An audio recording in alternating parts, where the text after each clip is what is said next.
why don't you, Allison is going to be presenting right now.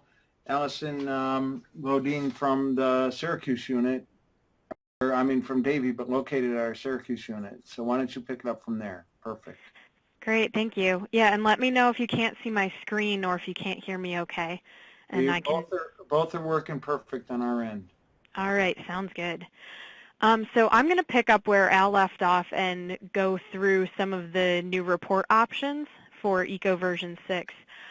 Just to reiterate what Al already said, if you are ready to submit your data for processing, you would go to that Reports tab, and then you're going to go to the Submit Data for Processing function, and then retrieve your results after it's been processed on the iTree server.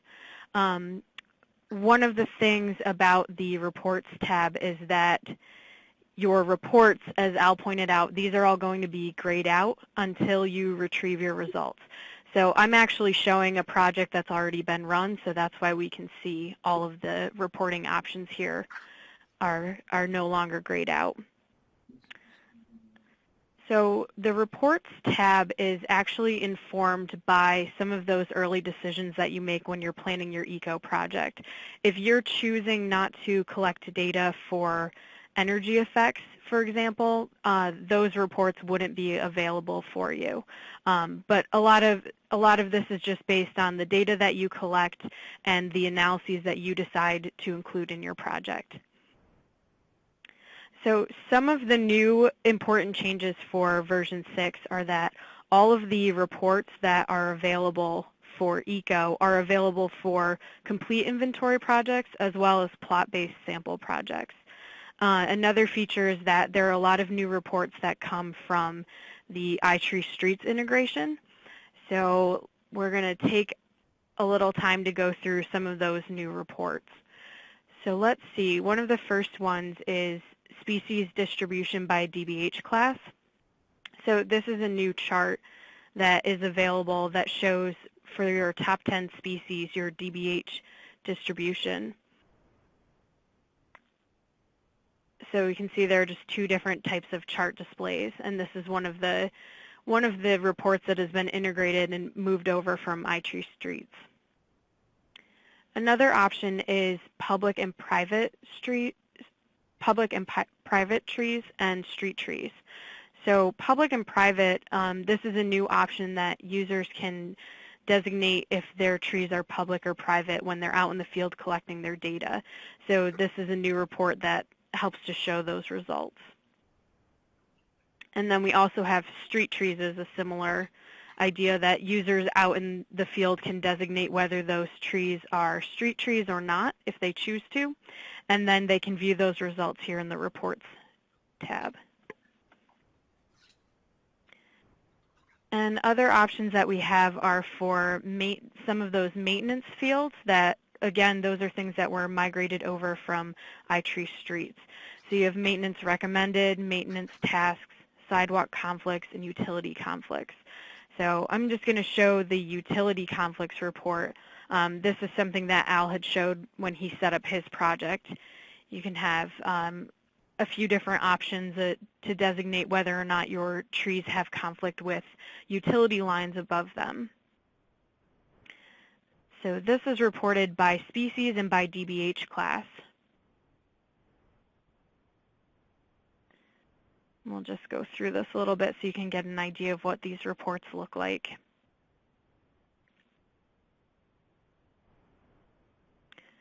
And then another option that Al pointed out when he was going through his demo is the other or custom variables. So users can set up variables that are important to them, and this could be something like you know, whether a tree is invasive or not. So when you're out in the field, you could designate whether that tree is invasive, and then the reports would be included here. So again, these are reported by species and DBH class, and it'll show you that tree count and the percent of the species that fall into that category.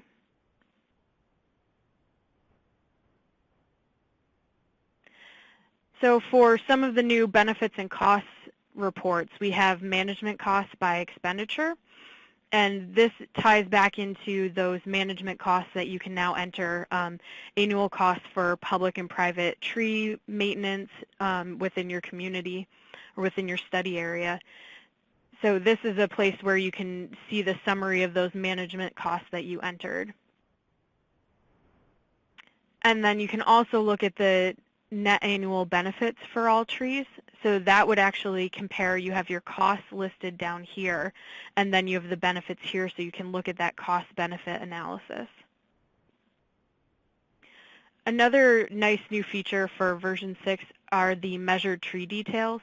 So when you go out into the field and you collect your data for each individual tree, that information is now reported by individual tree. So we'll just look at one of these as an example. You can see, like in plot 1, there are 3 different trees that were sampled. So you can see what the species was, what the DBH, height, and all of that information is for each of those individual trees. And just to reiterate, that's only for the trees that you measure in the field. And one other new report for version 6 is this project metadata. This is just a really nice summary for you to see some of the settings that you included for your project. So you can see information about the location, population, and one of the really important things is whether or not the model has been run. A lot of times you might want to do a couple iterations of your project, so you're submitting your data several different times and retrieving the results. So this is just a nice feature to see when the project was created and whether or not you've actually run the model. You can also see the benefit prices that were used for the project. And this is just a nice little summary of that metadata information.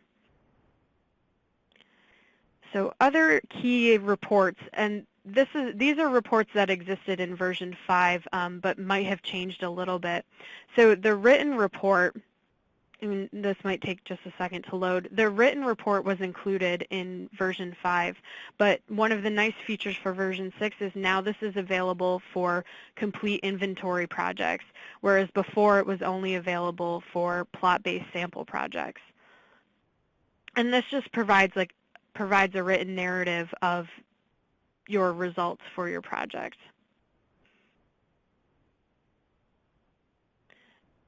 The air quality, health impacts, and values is another report that existed in version 5, but it's been cleaned up a little bit and hopefully presented a little nicer. So this is another report that I think provides a lot of good information and makes that connection between trees and human health. And for all of the reports, you'll see that there's this toolbar along the top. So you can save your reports and you can print them. You can zoom in and out. You can page through. You can also change the units. So if right now this is showing English units, so if I want to change this to metric, it will generate that report again. This air quality and health is actually a bad example because it's not in units that would change. So let's open the carbon storage. So we can see here carbon storage is in metric tons. If we change this to English, this is going to be reported in short tons now. And we'll do another example to show that you can change the species name as well. So in your report, you see that these species names are all reported as scientific name, but if you go up to the top of the toolbar, you can change to common name, and that will change in your report. So there are a lot of new features in the reports, and there are a lot of tools that are available to try to make these accessible for people, allow them to save and print, and then they can do what they want with their data and repurpose these reports in a way that maybe they want to include them for their project. So, and now I think we'll pass it over to take a look at the Forecast tab, and we'll share Alexis's screen.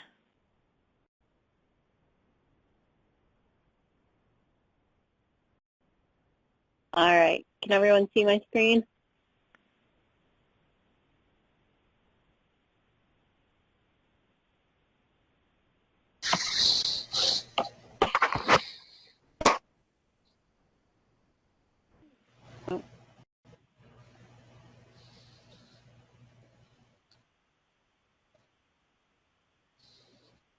right, can you guys see this? Yeah, I can see it. Yes. Okay, all right, thank you. So this is iTree Forecast, and this is a new module in iTree version 6. And what it does is it allows the user to project tree growth over time. So it takes your eco inventory or sample project, and it feeds it into the forecast model. It will model the population over a defined time series, allow the users to guide some planting and mortality rates, and then also to project changes in your tree benefits based on those growth rates and mortality rates. So just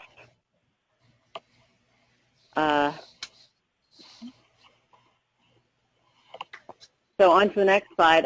This is kind of how it works. You start with a DBH growth rate that it calculates for an annual basis. So it takes into account the current deviation height of a tree, the frost-free length, so your current kind of climate, the crownlet exposure of the tree, the condition of the tree, so the percent dieback, and then the species, and it takes that and calculates a growth rate for that tree on an annual basis. From that, we calculate tree parameter estimates, so height, and crown width.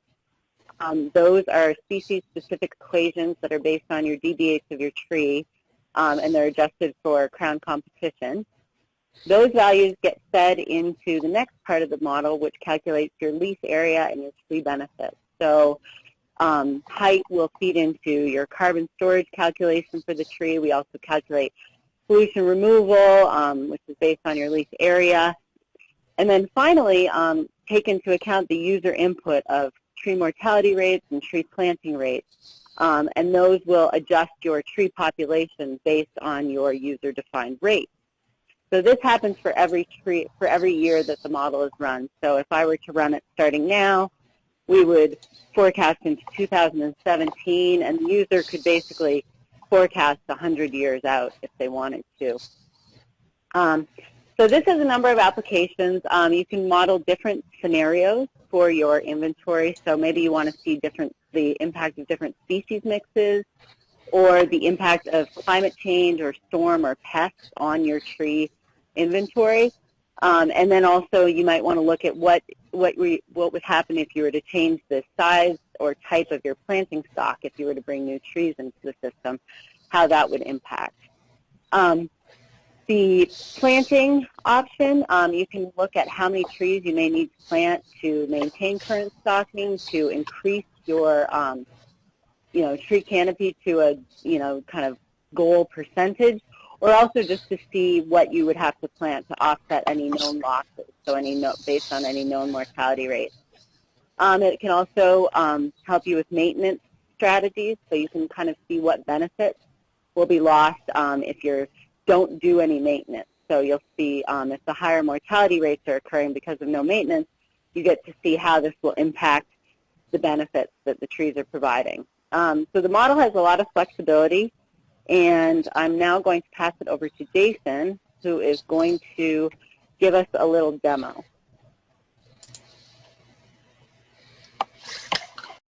Sure, hopefully everybody can see my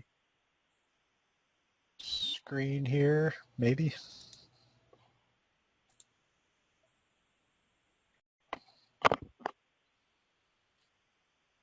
I can see Hopefully it. everybody can see my screen now, and if you can.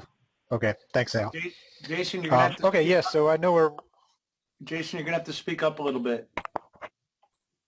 Okay, I know we're running a little short on time here, so I'll kind of cruise through this quickly, and hopefully we can have a little time for questions at the end there. But the way forecast works, as Alexis mentioned, it's really flexible, so there's actually quite a few things you can do.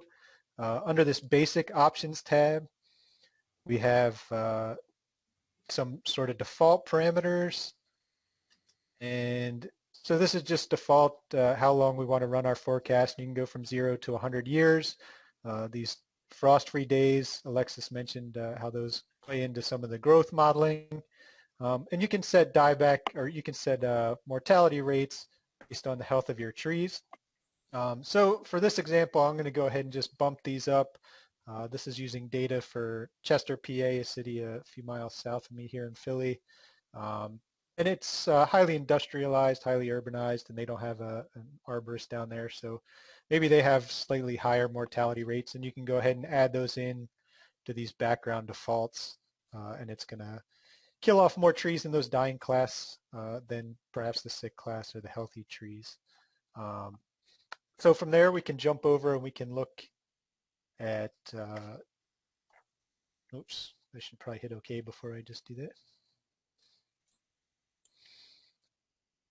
So from there, we can jump over and look at trees to plant. And a lot of this is really user guided. So you're going to have to decide, it's not going to plant any new trees. It's not going to regenerate any new trees unless you enter them in this trees to plant tab. So if we want to have just kind of background natural regeneration, we might have to enter in something here. So I'm going to apply this to all of our map land uses or all of our strata. I'm just going to plant 3,000 trees each year as kind of my baseline regeneration. But if we also have a planting program in the city, and in this case, the Pennsylvania Horticulture Society plants or gives away trees for residential planting, and they give away about 1,000 trees each year. So we can go ahead and add in those additional trees through that yard tree giveaway program. And here I'm just planting them on just the residential properties, and I can change the initial size of those trees as well. And if you know it's just a 5 or 10 year planting program, you can go ahead and change those. We could have also changed our annual mortality rates, and there are also some extreme events we can put in. We can do this as weather events or pest outbreaks. In this case, let's go ahead and we'll just add a pest outbreak. EAB hasn't gotten there quite yet, but we could go ahead and simulate what might happen when it does. And I'm going to say this is going to occur maybe 5 years in the future. And maybe initially we're going to have, just for a 3-year period, maybe we'll have 10% mortality. Since this is EAB, this is only going to apply to mortality for ash trees. So we could add that, and then maybe after those initial 3 years, and it's going to kill maybe 20% of our ash trees each year. I'm going to have to select my pest here again. And so with that, we've created a forecast scenario. And there's, like I said, there's tons of flexibility. And one of the nice things is you can actually save different scenarios. So we could rename this scenario. And we'll just give it some name so that there's something entered in there. And we could duplicate this scenario. We could create new scenarios. So you could have a bunch of forecast scenarios in here to compare. And once you enter in all the information you want in there, you would just click on this run forecast. I've already run it. I have another version of this project open down here, so I'll just pop that open. It doesn't take real long. It might be a minute or so, but rather than watching that progress bar spin, we'll just jump over here. You can see I now have these reports available that weren't available before in that other version because I hadn't yet run the forecast. And I'm just going to pop open a couple of these so you can see what they look like, and then we'll get to questions. So you can just look at things like how our number of trees going to change over that 30-year period. And this will just take a second to generate.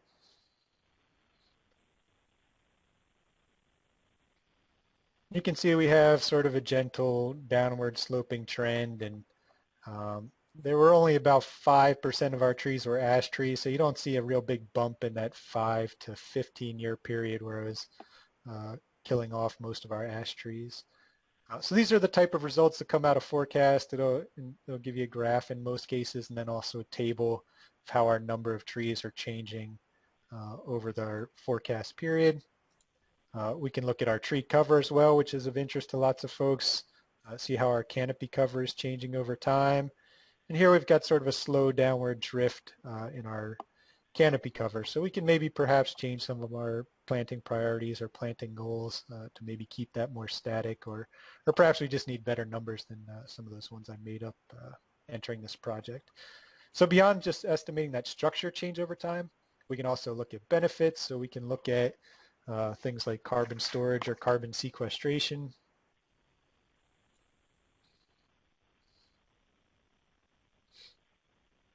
And we can see here we've got a little bit more interesting graph, and maybe there's some impact of my my EAB killing off the ashes in here where it gets a little choppy in the middle there. But you can see as our trees, we start out with a lot of relatively small trees, and we kind of peak around year 14 and then have a slow decline in how much carbon we're storing, just because we're not getting quite as much active growth each year.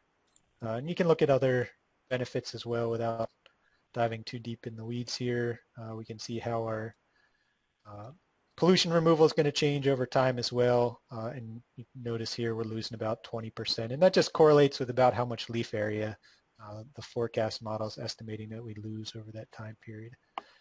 So this is what you can do with forecast. I think it's pretty cool. I think people will be able to come up with some really interesting ways of using it since it is so flexible. But it's important to remember that a lot of it is user guided. So the quality of these results is really going to depend on the quality of some of those initial estimates of how much regeneration you have and those initial dieback numbers if you set those to realistic numbers.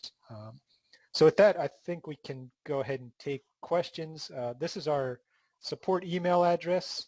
So rather than trying to get a hold of any one of us individually, if you just email that info@itreetools.org, if there's anything we didn't cover here, if you have other questions, we will make sure it gets to the correct person.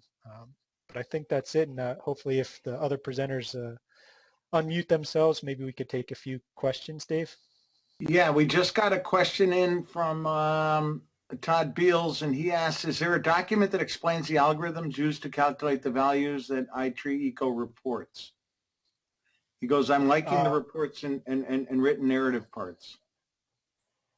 Yeah, there's a lot of documentation on the website. Under that resources tab, there's an archives there, and that links to a lot of the peer-reviewed publications. If there's something that he has a specific question about, if he emails us at support, we can probably get that to him.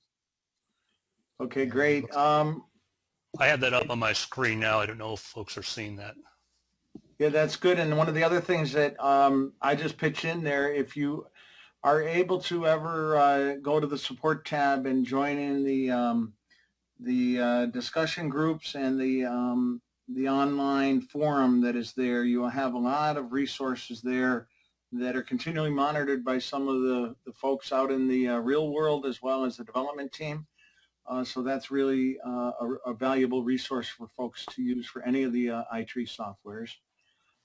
We do have a question from Catherine Denninger, and she's asking, are the slides going to be available? Yes, the whole recording from today will be available for viewing or download, as well as some support information available. And I'll put up that web address in a couple seconds here. Al, are you through with that one? I could throw this one up. Absolutely, you can take over. Okay, and then I'll just throw this slide up and I'll show you where it would be. We have another question coming in here from, let's see who we have, from John, and he goes, can you bring, this is from John Behenowick, can you bring in an existing inventory into ECO to utilize forecast or other elements? This is Jason. Yeah, I think that was Josh Behanowick. Yeah, you can bring in inventories. So there's going to be a importer that our developers are working on right now, and hopefully it'll be simpler than the Eco version 5 and maybe even simpler than the Streets import, so that you could bring in an existing inventory and utilize some of those new features. And you can really check whichever data elements you've collected in that inventory. So if you do have something like height, that would improve the models, and if you don't, that's okay too. But you'd still need at least species and DBH. You can actually still go through version 5 and then update your project to version 6 as well. Okay, and Nick Martin, we're a little behind schedule, but we have a couple more questions. Nick Martin asks, will there be another beta testing round for those of us that signed up to be testers? Al, that probably goes for you or Binkley. Yes, so actually Mike just sent us a new version a couple hours ago. So once we crack that open and proof it out a little bit, we'll get it more widely distributed to that initial group and then probably to some of the folks who have been patiently waiting. So we thank those folks. Okay, and then I don't see any other questions that are coming in here right now, so why don't I'll just wrap up here if that's okay, or is any one of our speakers, whether Jason, Al, Allison, Alexis, have anything to add, or are we pretty much exhausted on iTree Eco today? One last comment, Dave. I just wanted to mention that there's a lot of folks in both Syracuse and Kent, the developers, who've worked incredibly hard at pulling this together, and it's been a many-year journey to get to this point. So we do want to acknowledge Mike's team and Dave Nowak's team, and you know, Alexis and Allison are certainly part of that. We get to kind of work with the users more so, Jason and I, but there's a lot of folks that work incredibly hard to make this possible. So we thank them too. Okay, great. And I know that's a lot of support from all of our bosses at the Forest Service and at Davie for continuing to take feedback from the end users and really developing these tools into something extraordinary for all of us to use. I just want to tell you up on the screen right now, and I want to thank all of our speakers first for the great job that they did. And we didn't have any trouble with the audio today, so that's a great thing. If you want to see the replay or you want to download some of the other resources, whether they be the QR codes and the hyperlinks that Al had, along with some other supporting materials and the replay of the webcast, you can go to unri.org/webcast/iTree workshops, and there'll be a link right there to get you to the replay. So that's available. We'll also be sending out an email to everyone who registered. We had you pre-registered just so we would have your email, and we're going to be sending you a little survey and a little questionnaire that hopefully you can take a minute or two to help us with. The other thing we have coming up on our next presentations, our next workshop is going to be on Wednesday, February 17th, and there's been a slight change in the schedule, which I'll put up on the website. But we're going to have Robbie Colville is going to help us with design and canopy on February 17th. And then on March 16th, we're going to explore hydro. So we've got some great upcoming web presentations that are presented again, as you'll see, by the developers and the actual folks that have made this such an important, valuable product for us. So if you go to unri.org/iTree workshops, you'll have the updated schedule there. And one last thing that I'll just show you right here, for the folks that are looking for the SAF and ISA, we're still having a little trouble with the SAF certification, but ISA is there. The folks that took the quizzes last month, you should be receiving some notice from from ISA in the next week or so, hopefully. And then the other folks quiz for today, it's just a simple, easy question. It asks you how to spell Zelaya and Henning, and a couple other easy questions that you can answer. So if you take that, go to www.unri.org/CEU, and that will get you on board to get you those credits as quickly as we can. So on behalf of all of us at the Forest Service and at Davie Resource Group, Davie Tree, and the Northern Research Station at the Forest Service, we want to thank you for attending today's iTree training session, and we look forward to seeing you in February. So thanks very much, and thanks to all of our speakers.